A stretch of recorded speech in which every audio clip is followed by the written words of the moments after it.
दोनों गुटों को नए नाम और नए निशान के साथ ये दोनों गुटें अपनी तैयारी कर रही हैं। अब तक उद्धव और शिंदे गुट शिवसेना के अपने अपने दावे रहे हैं, पर अब चुनाव आयोग ने दोनों को नया नाम दे दिया।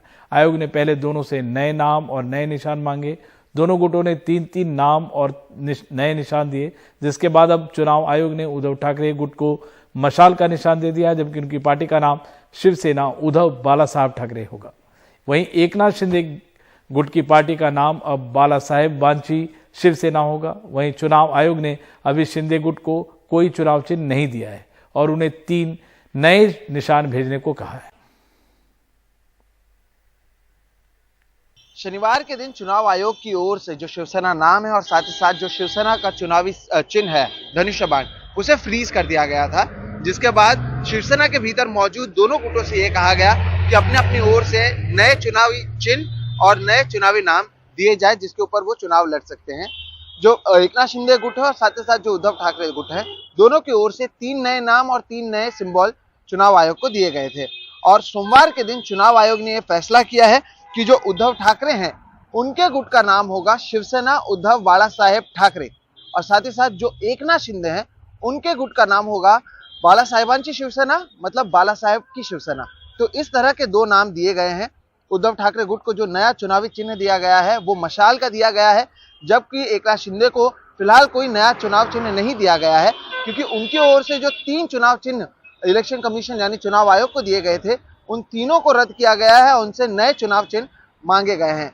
बहरहाल आने वाले समय में अंधेरी पूर्व जो विधानसभा है वहां पर उपचुनाव होना है, और अब जो उद्धव ठाकरे गुट से जो चुनाव लड़ने वाले हैं वो शिवसेना उद्धव बाला साहेब ठाकरे नामक पार्टी से चुनाव लड़ेंगे, जिनका चुनावी चिन्ह होगा मशाल।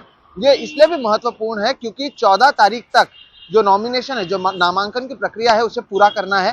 तो अब जो उनके प्रत्याशी होंगी, ऋतुजा लटके हैं जो वहां से विधायक थे, रमेश लटके, उनकी मृत्यु के बाद उनकी पत्नी को उद्धव ठाकरे के खेमे से वहां से चुनाव लड़ाया जा रहा है। वो बीजेपी के प्रत्याशी के सामने चुनाव लड़ने वाली हैं, वो इसी नाम और मशाल के सिंबल पर चुनाव लड़ेंगी। इस सब के बीच उद्धव ठाकरे ने दिल्ली हाईकोर्ट का भी दरवाजा खटखटाया है। उन्होंने कहा है कि जिस तरह से चुनाव आयोग ने शिवसेना नाम और शिवसेना सिंबल को फ्रीज किया है वो सही नहीं है, उस पर स्टे लगाया जाना चाहिए। इसके साथ ही उन्होंने कहा कि ये जो नाम है ये मेरे दादा ने दिया हुआ था और मेरे पिताजी ने इस पार्टी को बनाया था। साथ ही ये भी कहा कि जब एकनाथ शिंदे आने वाले उपचुनाव नहीं लड़ रहे हैं तब इस चुनाव चिन्ह को और इस शिवसेना नामक पार्टी को क्यों फ्रीज कर दिया गया है, इस तरह के सवाल उन्होंने पूछे हैं। और साथ ही साथ दिल्ली हाईकोर्ट से अपील की है कि जो चुनाव आयोग ने ये फैसला लिया है उस पर स्टे लगाया जाए। तो ये देखना काफी अहम होगा कि इसके ऊपर दिल्ली हाईकोर्ट क्या कुछ कहती है।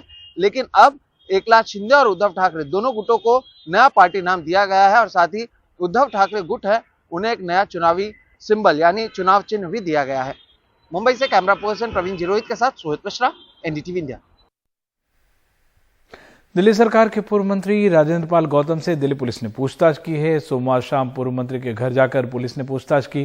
राजेंद्र पाल गौतम पर आरोप है कि उन्होंने हिंदू देवी देवताओं का अपमान किया और लोगों की भावनाओं को आहत किया।